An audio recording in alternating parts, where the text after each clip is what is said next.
We were both chased by the police. I mean, we were illegal in exile. We didn't worry about being illegally married or legally married at all. We got married in London. We didn't even know that it was illegal because we already now marked as wanted people in South Africa. I'm very bitter when it comes to my father. My father destroyed my family. My father has destroyed my mother. My mother died with a painful heart.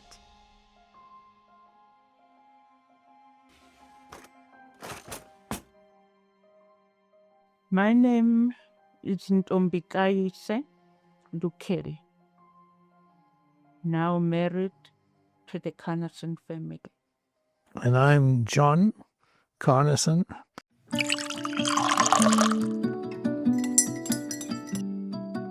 Ntombi, when I splash a drop onto the countertop of the floor, is a major fight, just one drop. I was born in Ladysmith at my grandmother's Jabavu location. Born and raised in Cape Town. My mother was from Johannesburg. My father was from Pietermaritzburg. My mother was very, very creative and very capable. We planted the food for the whole year. We had it, and they knew how to store it and put it in the village to preserve it for the next season. The way I grew up, it was a community because we used to share. My mother was active in trade unions and so on. So my childhood was very stressed. My father was on a treason trial. We missed him for a few years. And my mother also went to jail for a year during the emergency. And our house was raided often. So there was a stressful side to being a white South African. I grew up in a sort of activist household, but I didn't know much about it because the house was bugged and all the rest. And it was underground, a lot of it. But it resulted in stress. Even thinking about the country, I had to tell people I'm on the side of black people. The white kids thought this was very strange. Those days we used to send food. My mother used to cook and send food into the mountains. That's when they had this ANC, what they used to call it a Congress. So we'll go there, and then once you see that yellow car, kwela, then you have to run for your life. We met in Exile. It was love at first. I saw this very attractive woman passing through our living room of the house we were sharing. I shared with other people. And immediately I felt something going on there. Most funny thing, this man was wearing a bell bottom. You know a bell bottom? When you walk this direction, the belts were this direction. Then I looked, and there was an old lady, which is Mama Ruth, the latest soul rest in peace. And Mama Ruth was like a mother figure in the place. And Mama Ruth said, "No, don't chase him away. He's such a good boy." He couldn't even know how to propose. A Zulu girl like me, very strict. One time I finished work, then he said, he comes with this blue motorbike, Suzuki. And then, no, I can take you. He's taking me to 2-3 houses from where I'm working. Why can't you just walk? Okay. I said, okay, Mama Ruti said it just. So I jumped in the bike, and then he took me to my place in the residence because we were thinking like we're 2 houses. So it went on, and then I said, oh, because I had a lot of people which they wanted me, a lot of people. Some their mothers which they were high in the ANC. But that's why I'm saying that everything is very strange. Because when we left, we had very much anger about the white people, very much. And then we have to learn that not everybody, yes, as we are talking, we like to put a term that the whites. Even now we get angry when I say, look at this white, what they're doing. But I said, listen, we use it a general term, but we know they're good whites among, like they're good blacks, better than us, Then I make the other whites because there were many. in the ANC. Then I said, oh, we're in the same pool. We were both chased by the police. I mean, we were illegal in exile. We didn't worry about being illegally married or legally married at all. We got married in London. We didn't even know that it was illegal because we already now marked as wanted people in South Africa, belonging to an illegal organization. And before that, I was in Mozambique, newly independent. And articles were appearing in South African papers that I was a terrorist. I didn't even know. And in England, we started getting racial abuse for the first time. In Sunderland, there were right-wing kids who belonged to the British Fascist Party even, and they would shout Pakiyata because they knew no geography. They wouldn't even know that Pakistan existed. But they liked to beat up and attack Pakistani immigrants.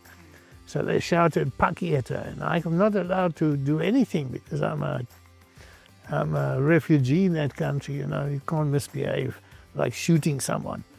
So it used to drive me crazy, but most people there were very accommodating.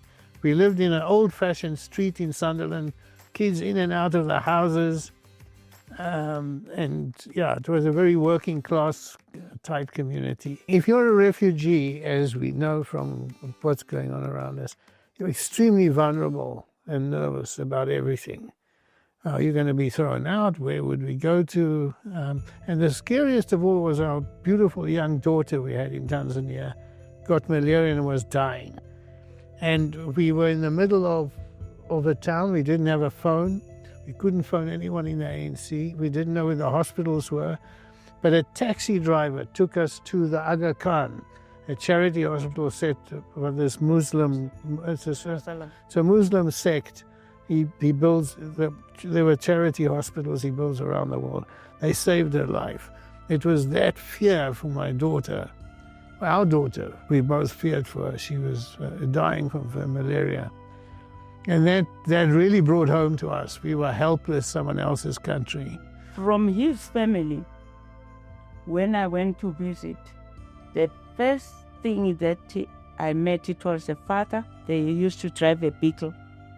And the father, as I'm saying, was just like, I don't know, talking this dream communism. It was like, that's what I wanted in my family.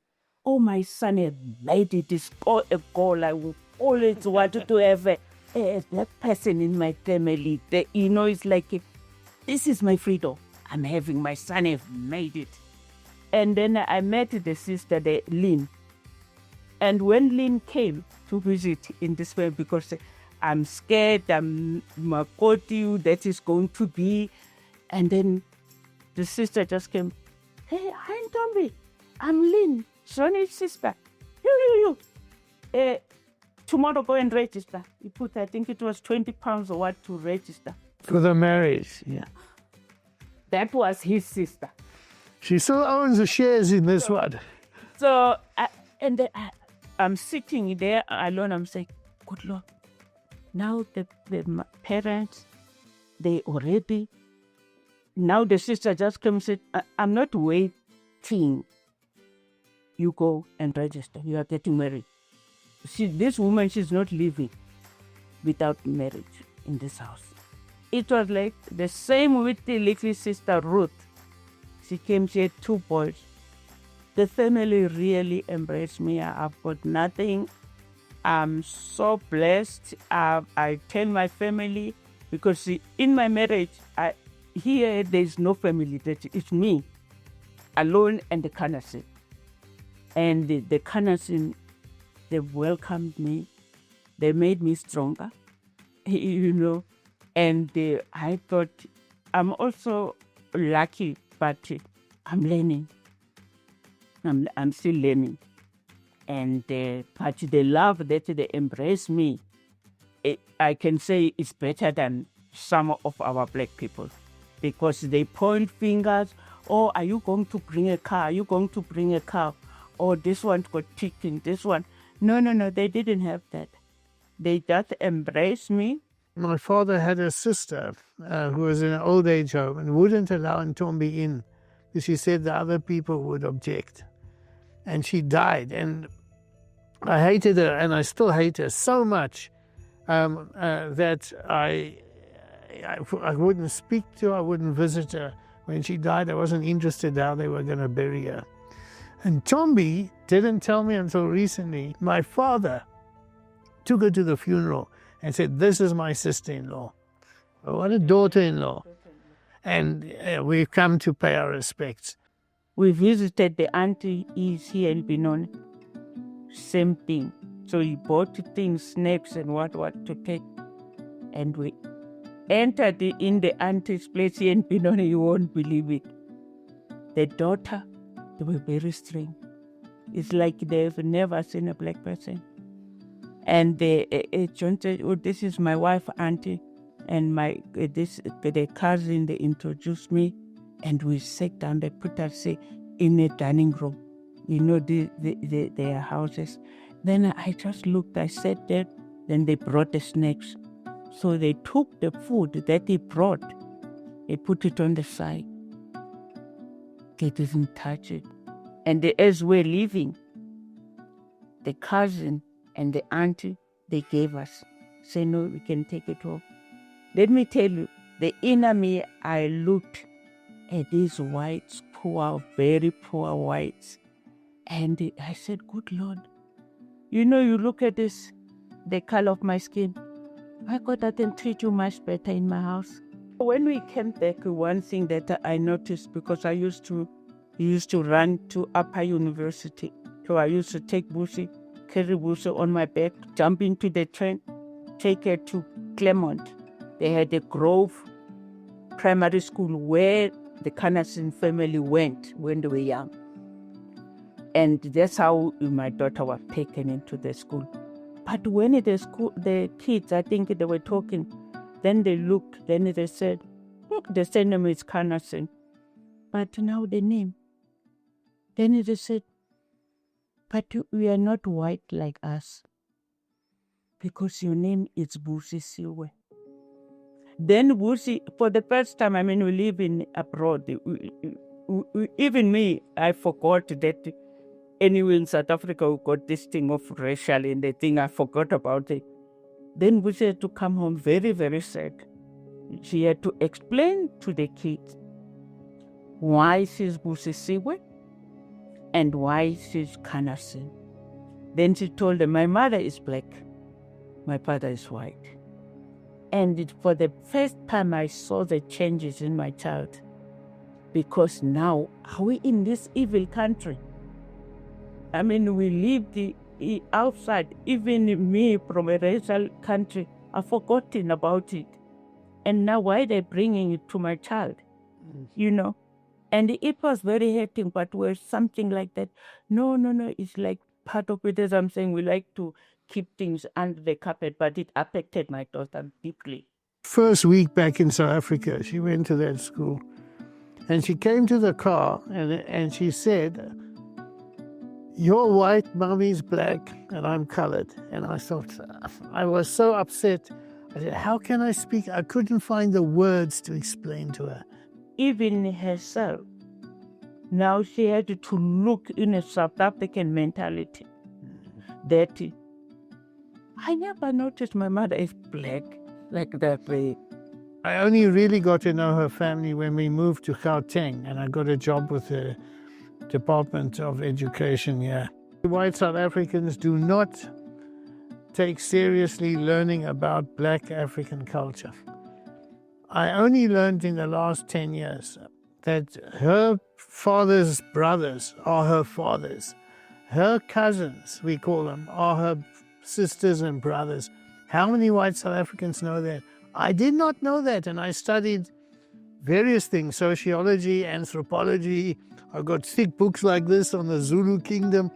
I didn't know that. So there's something fundamentally wrong. We are preserving colonialism. South Africa hasn't decolonized. On my father's side, when it was the thing, I think when my grandmother died in my grandfather, the ANC sent me.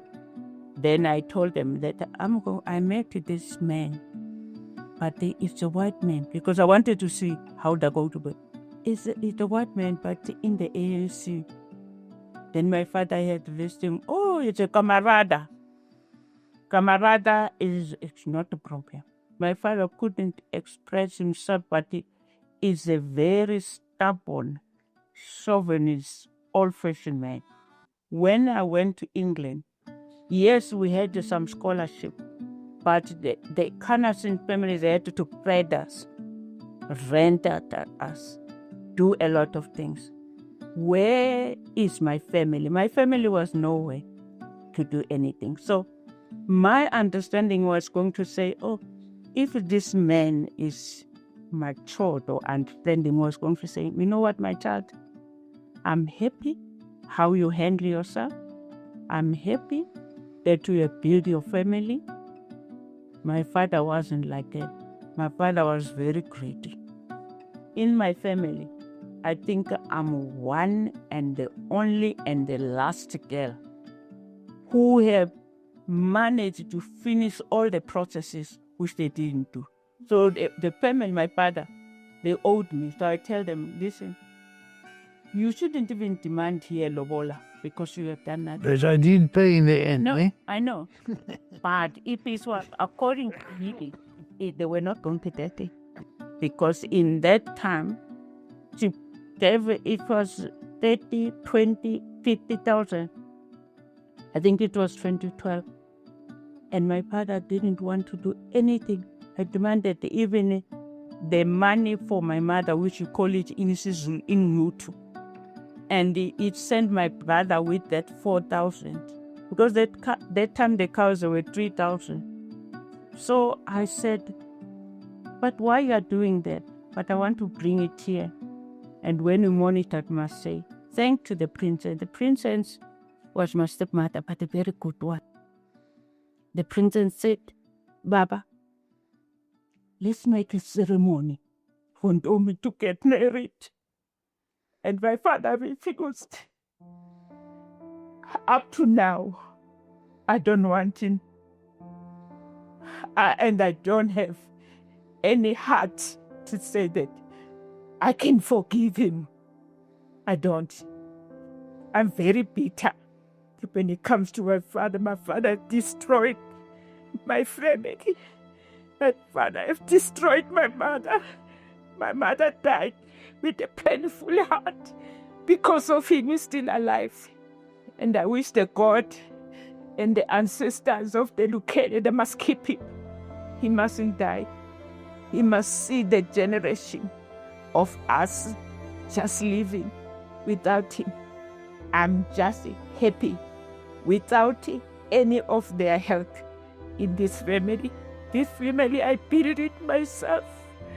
I keep telling them when we arrived, I had no pots, I had no spoons. I used a baking tin to cook, to feed my family. I walked up while my husband, the mentality that they must change is that they mustn't see when they see a white man, they think there is money. That is a black magic that we're having. I want people, they must change. It's got nothing with the skin. It's up here. We're a great nation if we are together. There should be no white. There should be no, we're all human beings. If I can go to the hospital being sick now, I just got 5 pints of blood. That blood didn't come from the blacks. That blood is from a Chinese or from the white, but here I am surviving. So when are we going to learn? The only thing this country needs is to decolonize. There is no way, even the missionaries that cost a lot, churches that cost a lot of damage in this country or around in Africa, people, they must change a belief. I've got the gods that I believe they must respect. If God is God, the Jewish, I respect it. Everybody, we've got a God. We had a God before they came in Africa. And there is no way that they're going to change us. I refuse. And I'm going to die being ashes. My kids will keep it. They can make diamonds, whatever.